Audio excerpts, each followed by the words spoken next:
نسلي.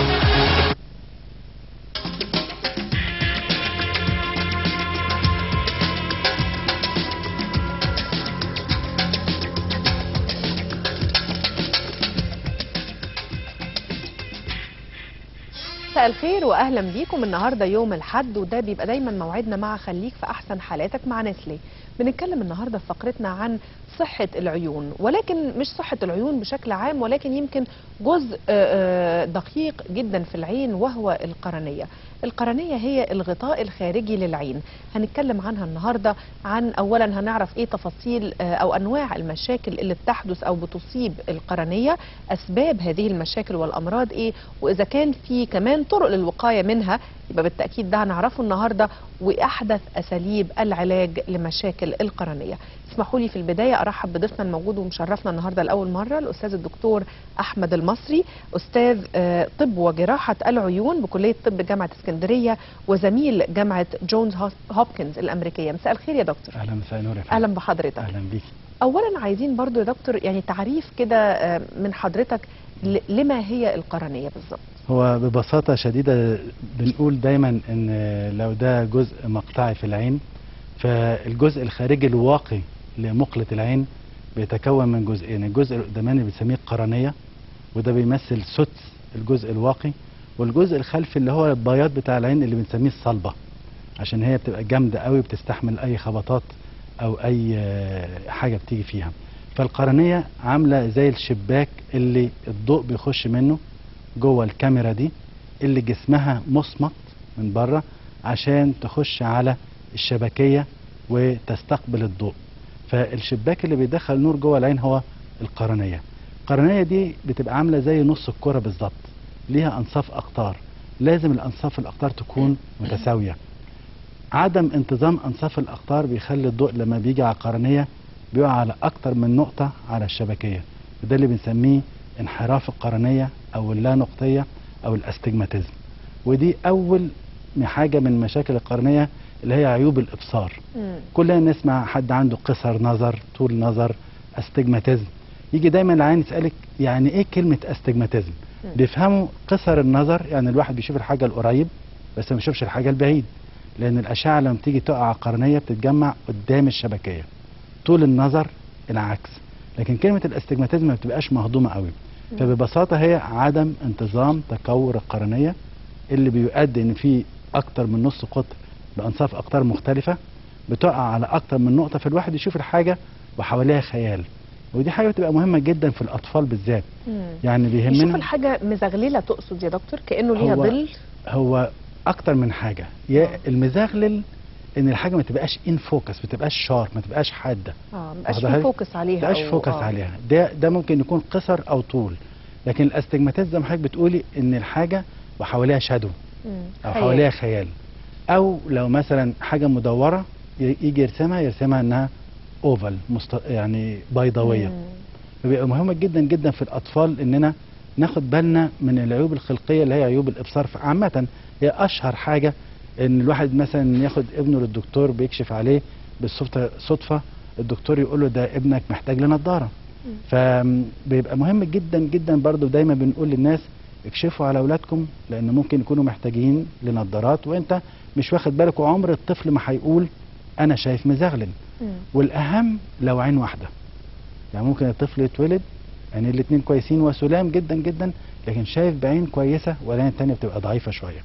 فدي بقى مهم جدا جدا جدا. من اهم حاجه للوقايه لعيون الاطفال هو الكشف الدوري اول ما الطفل يتولد وكل سنه مره، لان من الممكن ظهور عيوب الابصار دي في اي سن وفي اي وقت. يعني اول كشف بالنسبه للطفل بيكون عند سن قد ايه يا دكتور؟ من شهور، يعني ممكن شهرين 3. انا شخصيا ولادي اول اسبوع 10 ايام كشفت عليهم وعلى عيونهم كلهم.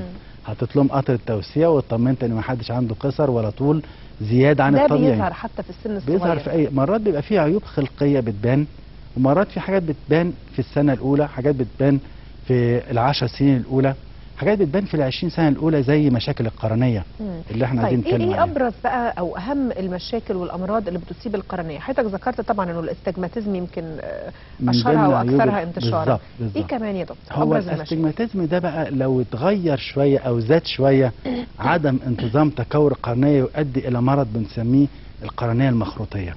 ودي بقى حاجه بقينا نسمع عنها كتير الايام دي بالذات، لوجود الاجهزه الحديثه اللي بتبكر باكتشاف القرنيه المخروطيه. يعني مش ان هي ما كانتش موجوده قبل كده، ولكن لم تكن تكتشف زي ما بتكتشف دلوقتي. يعني ببساطه شديده بيجي لنا عيان بيغير نظاره عمره 16 سنه، 14 سنه كان شويه استجماتيزم، 16 سنه زاد الاستجماتيزم. ده ينبهني ان انا اركز على القرنيه واعمل فحص معين على القرنيه، اطمن هل التطور في الاستجماتيزم ده تطور طبيعي ولا الله لا يقدر بدايات لقرنيه مخروطيه. ايه هي بقى القرنيه المخروطيه؟ القرنيه يعني المخروطيه ايه اعراضها وبتؤدي لايه كمان؟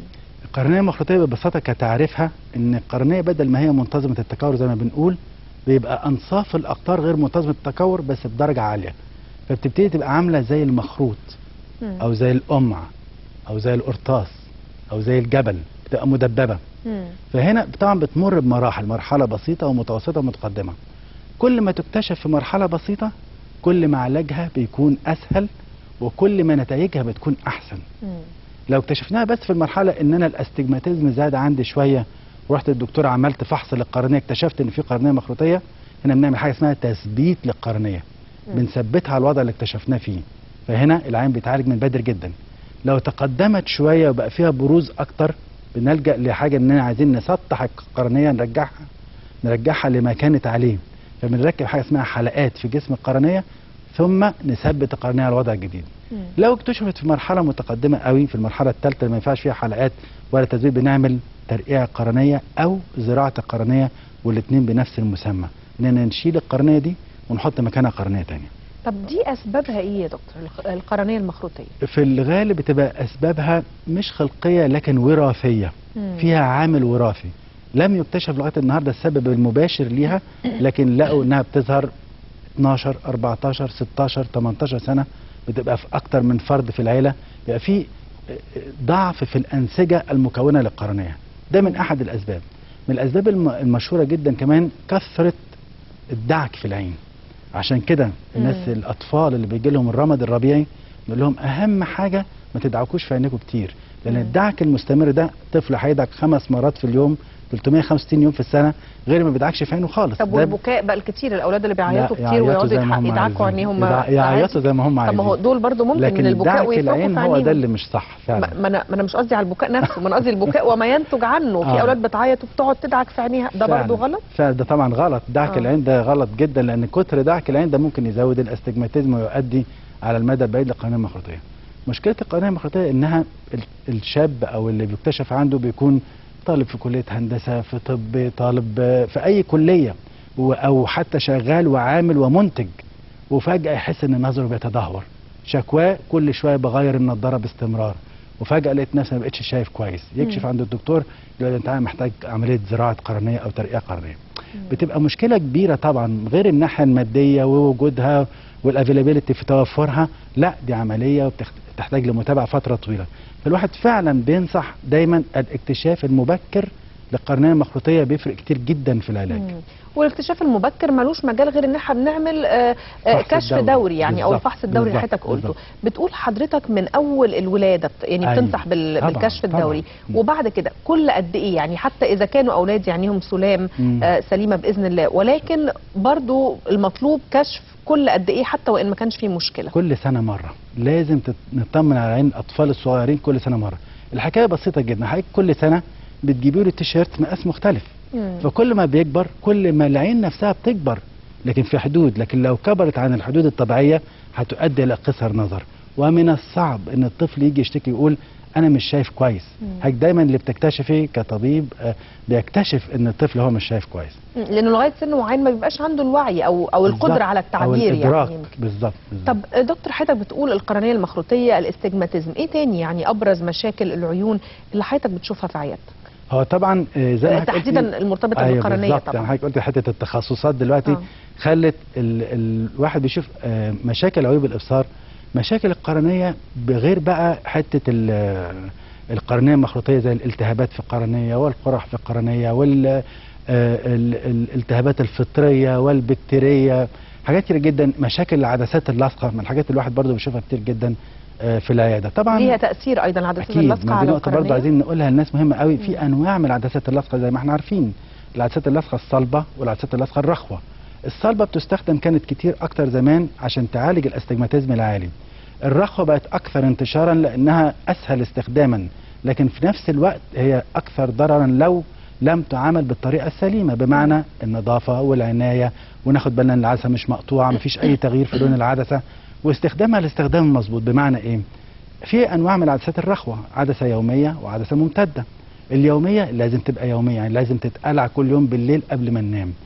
الممتده ممكن ننام بيها لفتره معينه، يوم او اتنين او خلافه، ويفضل الممتده وتعامل معامله اليوميه، لان العدسات اللاصقه عباره يعني عن يفضل حتى الممتده ان انا ما اعملهاش بالظبط، ممتده الا عند بالظبط، الضروره مثلا عند يا الضروره دكتور؟ القصوى بالظبط. يعني برضو يفضل ان هي تعامل تخلع معاملة يعني اليومية. يوميا، بالظبط. يعني حتى وان كان مسموح بالظبط، لان بنقول العدسه النوم اللاصقه بيها. عباره عن بلاستيك وفي مسام، والمسام دي تحتوي على ميه بنسميها الووتر كونتنت، يعني كميه الميه اللي في العدسه. كميه الميه في العدسه اللاصقه بتختلف من اليوميه عن الممتده. اليوميه بتبقى مثلا 37%، الممتده بتوصل ل 50%. فلو انا حطيت العدسه اليوميه في عيني ونمت بيها، فبالتالي الدموع بتاعت عينيا هتبقى قليله جدا، لان العدسه اللاصقه هتاخد جزء من هذه الميه، وبالتالي ما ينفعش ان انا انام بيها، لان هتقلل نسبه الدموع ويحصل احتكاك في القرنيه والجفن. بنقول الواحد بيقوم بالتهابات في عينيه من العدسه اللاصقه.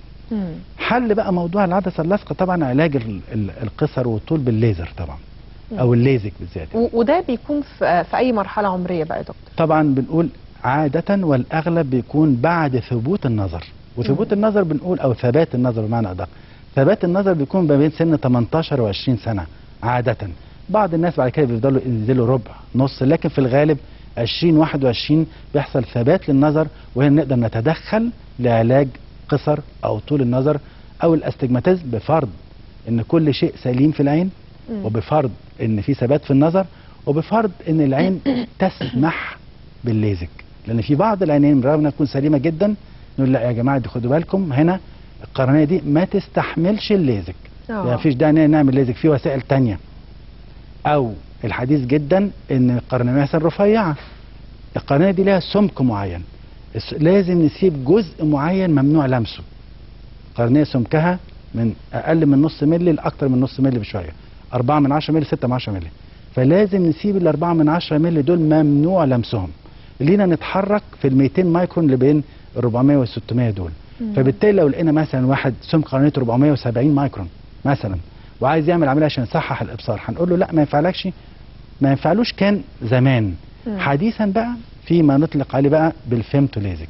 الفيمتوليزك ده بيتحكم في قد ايه بالظبط بشيل من القرنيه وقد ايه بسيب بالظبط علشان احمي او اخلي القرنيه امنه ان ما يحصلش منها مشاكل على المدى البعيد. يعني زي ما بنقول اساسا عمليه الليزك عمليه تجميليه في اغلب الاحيان. فبالتالي انا مش ممكن ان انا اجازف باي شيء في مصلحه، يعني على الله لا يقدر بعد 10 على 15 حساب سنة الصحه يعني، على او حساب صحة العين الحاله نفسها. الصحيه للعين. بالظبط. لكن كلام حضرتك يا دكتور ان بيطمنا انه اصبحت معظم الحالات